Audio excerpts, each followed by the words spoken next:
명나라 황제 성화제가 가장 총애하던 만귀비라는 여인은 정말 무시무시한 악녀였습니다. 그녀는 다른 후궁들이 임신을 하면 유산을 하는 약을 먹였고 만약 자식을 낳더라도 기어코 그 아이의 목숨을 거두었죠. 그렇다 보니 성화제는 나이가 많이 들 때까지 자식이 없었는데 끝끝내 만귀비의 악수를 피해 살아남은 아들이 한 명 있었고 그 아들은 훗날 명나라의 마지막 성군이라 불리는 홍치제가 되는데요. 오늘은 명나라 제9대 황제이자 한족 최후의 명군이라 일컬어지는 홍치제 주우탱에 대한 이야기입니다. 그의 어머니는 기씨로 성화제가 요족의 반란을 진압하고 나서 포로로 잡아와 궁녀가 된 요족 여자였죠. 그렇게 궁녀로 살던 어느 날 성화제의 눈에 띄게 된 기씨는 황제의 승은을 입게 되었습니다.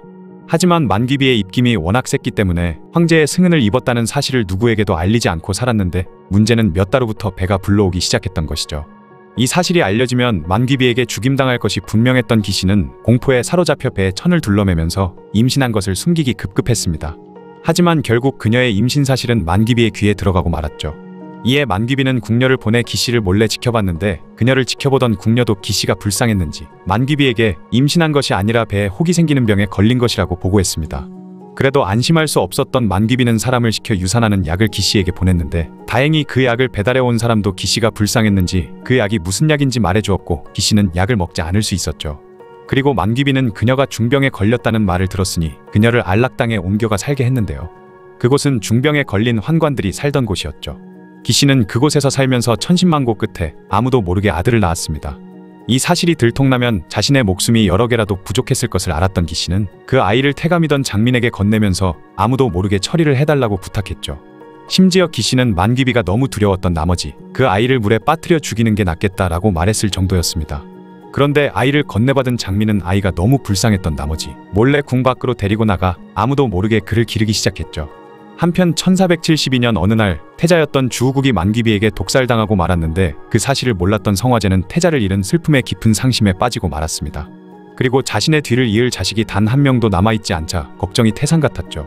그렇게 시간이 흐른 어느 날 태감 장민이 성화제의 머리를 감겨주고 있었습니다. 그때 성화제가 갑자기 짐이 지금 늙었지만 아들 하나 없구나라며 탄식하는 것이었죠. 그 말을 들은 장민은 잠깐 고민하다가 성화제 앞에 엎드리며 사실 폐하께도 자식이 있습니다 라고 하는 것이었습니다. 그 말을 들은 성화제는 깜짝 놀라며 그게 무슨 말이냐 물으니 장민은 그간 있었던 일들을 모두 성화제에게 알려주었죠. 궁 밖에서 몰래 황자를 키운 건 만귀비가 황자들을 모두 죽이려 했기 때문이라고도 말했지만 성화제는 만귀비를 너무 아끼고 있었기 때문에 그녀의 죄를 묵인해 주었습니다. 그리고 동시에 매우 기뻐하면서 그 아이를 얼른 궁으로 데려오라 명했죠. 그렇게 주우탱은 1475년 드디어 궁으로 돌아오게 되었고 성화제는 곧바로 주우탱을 태자로 책봉했으며 태자의 친모인 기씨는 거처를 영수궁으로 옮겨주었고 비로 책봉했습니다. 그렇게 기씨도 잘 먹고 잘 사는가 했지만 불과 몇 달 만에 갑자기 세상을 떠나고 말았고 기씨가 죽은 이후 주우탱을 길러주었던 장민도 금덩어리를 삼킨 채 죽어있는 상태로 발견되었죠. 성화제는 이것도 만귀비의 소행인지 짐작했지만 처벌은 하지 않았고 기씨의 장례만 후하게 치러주었다고 합니다. 만귀비는 거기에 그치지 않고 계속해서 태자 주우탱을 해칠 기회를 호시탐탐 노리고 있었는데요. 이에 성화제의 어머니인 효숙태우 주씨는 만귀비에 의해 손자 주우탱이 또 목숨을 잃을까 염려해 그를 자신이 거주하는 인수궁으로 데려와 함께 살게 되었죠. 아무리 황제의 총애를 받아 온갖 권력을 휘두르던 만귀비라도 황제의 어머니이자 황실 최고의 어른인 주태우의 거처까지 들어가 주우탱을 해칠 수는 없었던 것입니다. 그리고 만귀비의 온 신경이 주우탱을 향해 있을 때 1476년에 주우원이 태어났고 2년 후엔 주우륜이 태어났으며 그로부터 1년 후인 1479년에는 2명의 황자가 더 태어나면서 만귀비도 더 이상 성화제의 자식들에게 손을 대지 않았다고 하죠. 하지만 만귀비는 죽는 날까지 태자를 어떻게든 죽였어야 했다는 말을 서슴없이 했다고 합니다. 어쨌든 주우탱은 황태자가 된 이후 열심히 황제 자리를 이을 공부에 충실히 임했죠. 그에게는 당대 최고의 지식인들이 붙어 교육을 실시했는데 그런 스승들의 가르침을 철저히 따르며 학문에 충실히 임했습니다. 그러던 1487년 봄 자신을 그렇게 죽이고 싶어하던 만귀비가 세상을 떠나고 성화제도 같은 해 8월 세상을 떠나면서 그는 명나라 9대 황제 홍치제로 제위에 올랐죠. 그가 황제로 즉위하자마자 대신들은 만귀비의 악행을 벌여야 한다며 상소했지만 홍치제는 아버지가 그렇게 총애하던 만귀비였으니 그녀의 모든 죄는 없던 일로 하기로 하면서 자신의 어머니를 죽이고 자신까지 해치려 했던 그녀를 용서해 주었습니다. 그리고 그는 한족 최후의 명군이라는 명성에 걸맞는 정책을 착착 진행해 나가는데요. 그는 대신들의 건의를 받아들여 경연을 하기 시작했는데 경연이란 임금과 신하가 국정을 협의하고 경전을 공부하는 그런 모임 같은 것이었죠. 경연을 하면서 왕과 신하 간의 의견 대립이나 다툼도 많이 벌어지기도 했기 때문에 대부분의 조선시대 왕들은 굉장히 하기 싫어했었습니다. 다만 경연을 좋아한 왕들도 있는데 대표적인 왕이 바로 세종과 정조이죠. 그들은 뛰어난 말발로 신하들을 조져버렸는데 심지어 정조는 신하들에게 공부 좀 하라고 할 정도였다고 하죠. 어쨌든 이런 귀찮고 어려운 경연을 하면서 백성들에게 더 이로운 정책을 만들기 위해 노력한 것이 바로 홍치제였습니다. 또한 아버지 성화제가 불교의 사상과 도교의 신선술 같은 것에 빠져 궁에서 행하던 불교와 도교의 행사나 의식을 금지시켰고 승려와 도사들에게 하사했던 칭호들 역시 모조리 철폐시켜버렸죠. 또한 성화제의 총애를 등에 업고 온갖 악행을 일삼았던 간신들을 처단했는데 이때 파면을 당하거나 유배를 떠난 부패한 관리가 1000여 명에 달했다고 합니다. 그런데 그는 성품이 온화하고 도량이 넓었기 때문에 간신들을 처단할 때 가급적이면 잔인한 형벌을 내리지 않았죠. 그는 대명류를 손봐 잔혹한 형벌 조항들을 삭제하기도 했습니다. 또한 홍치제는 상소문이나 공문서 등을 자신에게 바로 전달하게 하였으며 이 문서들을 밤늦게까지 일일이 확인하고 직접 처리했는데요. 어찌 보면 당연한 것이라고 볼 수 있지만 당시 황제들에게 올라오는 문서들은 하루에 수백 건에 달했는데 그렇다 보니 과거의 황제들은 중요한 문서들만 직접 보고 처리했을 뿐 대부분의 문서들은 환관들이 황제를 대신해 처리하고 있었던 것이죠. 그렇기 때문에 환관들이 얼마든지 사실을 왜곡할 수 있었으며 정치에 지나치게 개입하면서 강력한 권력을 얻게 되는 경우도 허다했던 것입니다. 그래서 홍치제가 한 일은 정말 대단한 일이었던 것이죠.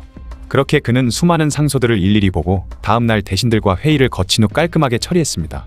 백성이나 신하들의 간언은 즉시 받아들일 줄 아는 현명한 명군이었죠.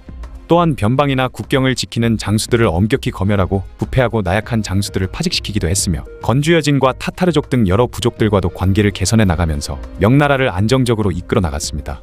그렇게 다시 명나라가 부흥하기 시작했으며 홍치제가 행한 치세를 홍치중흥이라고 불렀죠. 그리고 그는 원말명초에 메가이트를 치던 고려양의 복식을 금지시켰는데요. 고려양이란 고려의 문화와 풍습이 원나라에 퍼져나가 명나라 초기까지 유행하던 것을 일컫는 말입니다. 어찌 보면 고려양이 원조 한류라고 말할 수 있죠. 고려 청자와 나전칠기, 먹, 종이 등이나 원피스 스타일이던 전통 중국식 한푸와 다른 풍성한 치마와 저고리를 입는 투피스 스타일의 복식 역시 고려양이었습니다. 이 복식은 당시 원나라 말기와 명나라 초기 여성들 사이에서 대유행했는데요. 명나라 관리였던 유경이 쓴 수건잡기에 따르면 마미군은 조선국에서 비롯되어 수도에 유입되었고 수도 사람들이 이를 사고 입었으나 능히 이를 짤 수 있는 직공이 있지 않았다. 성화제 말기에 이르러서는 조정의 대신들 대부분이 이를 입었다 라고 기록되어 있을 정도로 대유행을 했던 것이죠. 이런 고려의 복식은 원나라를 거쳐 명나라대에 이를 때까지 유행이 계속되다가 홍치제 시기에 들어서야 원래 자신들의 풍습과 문화가 아니라는 이유로 금지가 된 것입니다. 최근 들어 중국에서 과거 원나라 명나라 사람들이 고려양에 의해 입었던 한복을 근거로 한복이 한푸의 일종이라느니 한푸를 베꼈다느니 하는 주장을 하지만 이는 사실 지들이 우리를 따라 입은 것으로 그들이 하는 주장과 정반대인 억지 주장인 것이죠. 그리고 홍치제는 역대 수많은 황제들과는 다르게 후궁을 단 한 명도 뽑지 않고 오직 정실황후인 효성경황후 장실랑만 살았는데요. 심지어 홍치제와 장황후는 금슬도 좋았다고 합니다. 하지만 당시 홍치제와 장황후 사이에는 아들이 단 한 명밖에 없었다 보니 대가 끊길 것을 우려한 신하들이 후궁을 드리라고 몇 번이나 요청을 했지만 홍치제는 끝까지 후궁을 드리는 것을 거부했다고 하죠. 이렇게 홍치제는 모든 면에서 훌륭했지만 피로가 누적되었던 탓인지 1505년 감기에 걸려 앓아누웠다가 어이가 가져온 탕약을 마시고 갑자기 코피를 쏟으며 쓰러진 뒤 신하들에게 태자를 부탁한다는 유언을 남기고 36세의 젊은 나이로 세상을 떠났습니다. 이런 성군인 아버지의 뒤를 이은 황제는 바로 정덕제였고 그는 명나라 암군 F4의 이름을 올린 최악의 암군 중 한 명이 되었죠. 여담으로 홍치제의 유일한 사랑인 효성경황후 장씨는 남편인 홍치제가 죽고 나서부터 비참한 삶을 살게 되는데요. 유일한 아들인 정덕제가 황제가 되고 나서 세욕에 빠져 방탕한 생활을 하고 요상한 짓을 하는 꼴을 두고만 봐야 했고 결국 아들인 정덕제가 물놀이를 즐기다 물에 빠진 후 시름시름 앓다가 31살의 나이로 죽어버리는 모습도 봐야 했던 것이죠. 그렇게 홍치제의 명맥은 끊어지고 말았고 이후 황제 자리에 오른 가정제대에 이르러서는 대레이의 사건으로 인해 가정제와 잦은 마찰을 일으키기도 했습니다.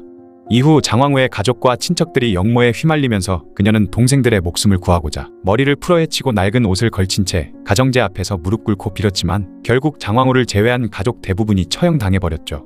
이후 그녀는 외진 곳에 있는 별궁에서 혼자 쓸쓸히 생을 마감합니다. 최고의 명군의 유일한 사랑이었던 그녀의 마지막 치고는 너무 불쌍하고 슬프죠. 지금까지 명나라 부흥을 이끌었던 한족 마지막 명군 홍치제에 대한 이야기였습니다.